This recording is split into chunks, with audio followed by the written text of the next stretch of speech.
আপনি কি জানেন, শ্রাদ্ধ বাড়ির অন্ন খেলে মানুষের চরিত্র পর্যন্ত বদলে যেতে পারে?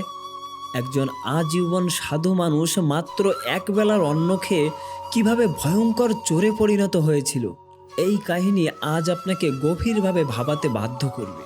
তাই ভিডিওটা শেষ পর্যন্ত দেখুন, কারণ এর শিক্ষা অনেক গভীর।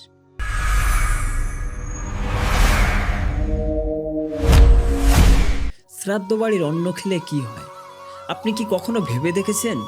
হিন্দু ধর্মে কারো মৃত্যু হলে তার সন্তানরা প্রথমে অশৌচ পালন করে।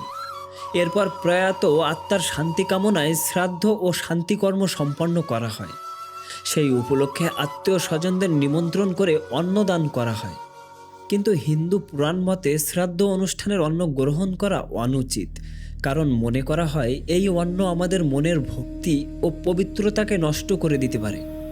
এই অন্ন গ্রহণ করলে মানুষের মতিভ্রম হতে পারে, এমনকি অজান্তেই সে পাপ কাজের দিকে এগিয়ে যেতে পারে। একবার এক সন্ন্যাসী নিজের কোনো শুভ কাজে যাত্রা করছিলেন। হঠাৎ পথে প্রচণ্ড ক্লান্ত হয়ে তিনি আশ্রয় নিলেন এক ব্রাহ্মণের বাড়িতে। ব্রাহ্মণ তাকে অত্যন্ত সম্মানের সঙ্গে আপ্যায়ন করলেন। সেখানে সন্ন্যাসী তার নিজের হাতে অন্ন রান্না করে খেলেন। এরপর রাতের বেলা ব্রাহ্মণ সন্ন্যাসীকে তার কুলদেবতার মন্দির দেখান। সন্ন্যাসী দেখেন ব্রাহ্মণ তার কুলদেবতাকে বহু মূল্যবান গয়না দিয়ে সাজিয়ে রেখেছেন। কিন্তু আশ্চর্যের বিষয়, যেই ব্রাহ্মণকে তিনি এত খাতির যত্ন আপ্যায়ন করলেন, সেই ব্রাহ্মণই সেই রাতের মধ্যেই সন্ন্যাসীর সব গয়না চুরি করে পালিয়ে গেলেন। পরদিন সকালে ব্রাহ্মণ উঠে দেখলেন সন্ন্যাসী নেই।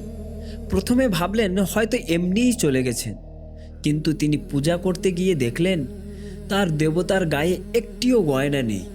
তখন আর ব্রাহ্মণের বুঝতে বাকি রইল না যে সাধু বেশি ওই সন্ন্যাসী সব গয়না চুরি করেছে। ব্রাহ্মণ সঙ্গে সঙ্গে লোক পাঠালেন তাকে ধরে আনার জন্য।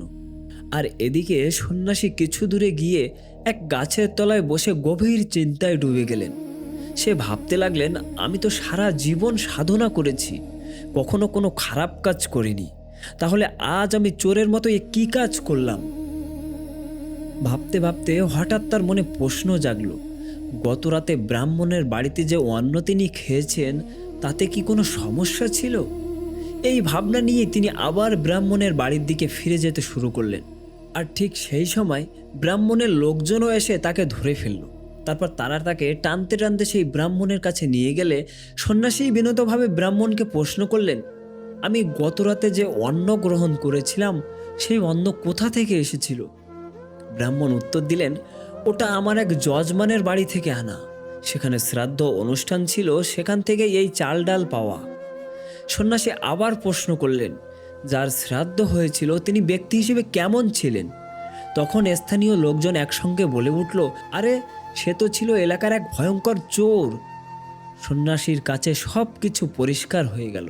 তিনি বুঝলেন একজন চোরের শ্রাদ্ধের অন্ন গ্রহণ করার ফলেই তার মনে চুরির কুমতি জন্ম নিয়েছে।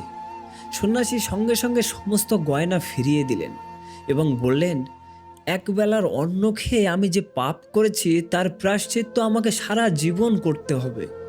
বন্ধুরা, এই জন্যই শাস্ত্রে বলা হয়েছে, অন্ন শুধু পেট ভরায় না, অন্ন মানুষের চরিত্রও গড়ে তোলে। তাই কার বাড়ির অন্ন খাচ্ছেন তা নিয়ে সতর্ক থাকা প্রয়োজন।